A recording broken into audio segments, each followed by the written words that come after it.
Hey, Steve here, woodworking masterclass. Hey, welcome to the workshop. And as you can tell, it's time to do some sharpening. Normally I do this off air, but I thought I might even sharpen on air. And I'm using the Tormek, and I don't know if you're like me, but I don't get off on reading manuals. I sort of struggle through. And I'm so fortunate. I met Phil Marcelis the other day, who is the importer in Australia of Tormek, and he said, mate, you aren't using that thing to 1/10 of its capabilities. How about I come out and show you how to use it? And I thought, what an ideal opportunity to share some tips with you on using the Tormek. So I've got some planes, I've got some chisels, I've got an absolutely rotten looking blade here with rust and gnarly bits. Now Phil and I got a coffee riding on this. If he can get it sharp enough, I owe him a coffee, so I'm hoping he can't get it sharp enough. And that's about it, I think. Oh, I've got some old marple stuff. I've got H&T Gordon plane to do. So Phil's going to earn his coffee, if he does earn it. And we're going to find out what the Tormek can do. So please, make yourself comfortable, kick back, watch us sharpen some tools. And I'm very, very pleased to introduce Phil Marcelis. Phil! What are we going to do? This is a T7 I've got, by the way, which is the big one. I've got a little T3 that I use my carving chisels for, and hopefully Phil will show me how I can improve my carving chisels.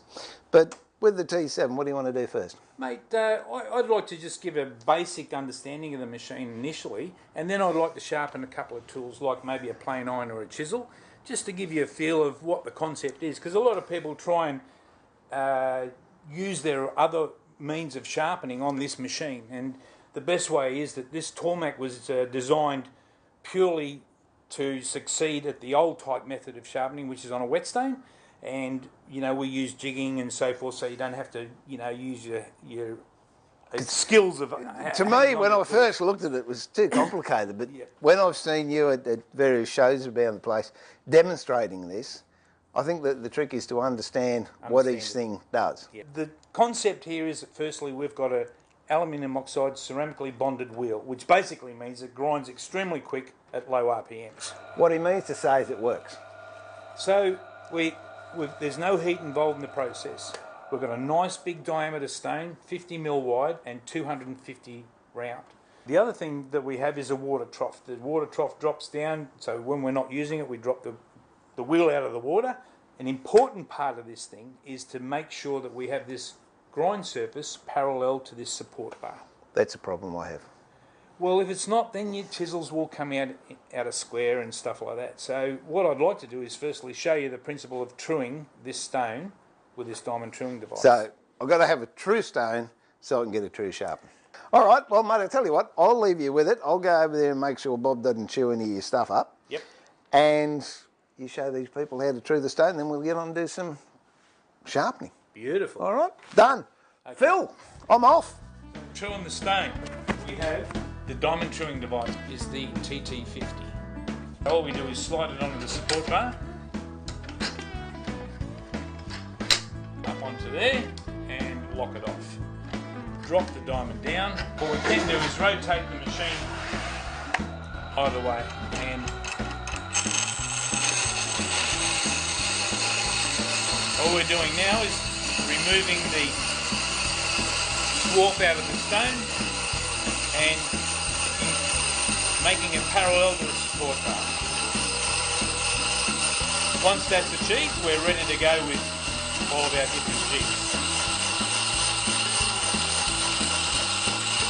Very quick, very simple. There we go. So now, as I said, the support bar is parallel to our grindstone, and we're ready to sharpen some tools. Clamp it up, and then straight onto the support bar.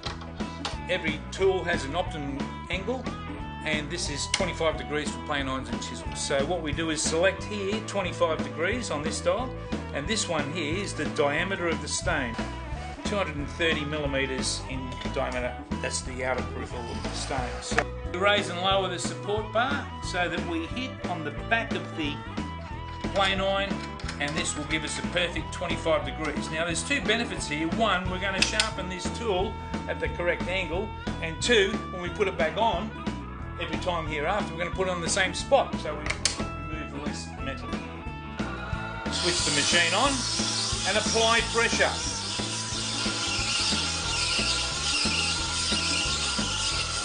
Okay, so we're pretty much through, and we grind until we feel a burr on the opposing side. And you can see a few more swipes and we're done. Get a bit of a wiggle up, a fair bit of pressure, not too much pressure.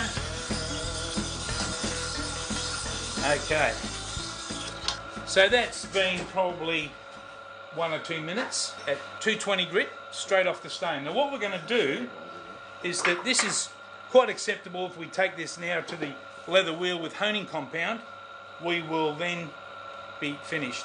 But what I want to show you is the correct way, or a better way, to get a much sharper edge. We changed the composition of this stone from 220 grit to 1000 grit.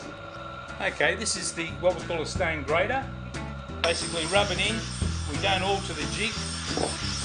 Rub it in for 15-20 seconds while it's rotating.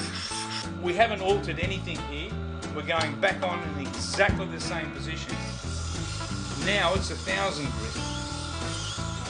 Okay, look at that. That is nearly sharp enough to shave.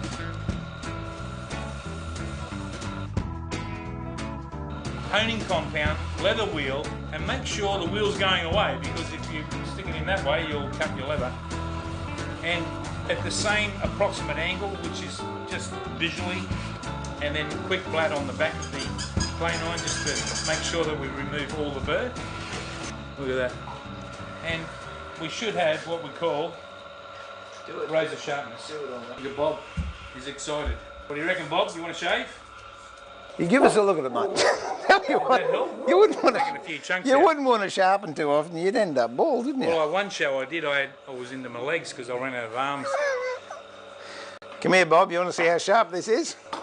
Do you? Yeah. You want moose antler, don't you? Now let's get a bit of timber. Wait a minute, darling. I'll turn that off so I don't get caught, because I'll be going around and around and around. Is that all right? That cup of coffee's looking a bit sick, isn't it? That is sharp. And when I gave it to Phil, I don't know if you saw it earlier on, but it was scungy. I mean, you got to run from here to London on it and you wouldn't have bruised yourself. But I'm happy with that. Phil, that's marvellous. What else? What other tricks you got? What else can we do? Well, we can do it. One of your chisels if you want. I've got a high-speed one. Yeah, what about a planer blade? That's high speed, isn't it?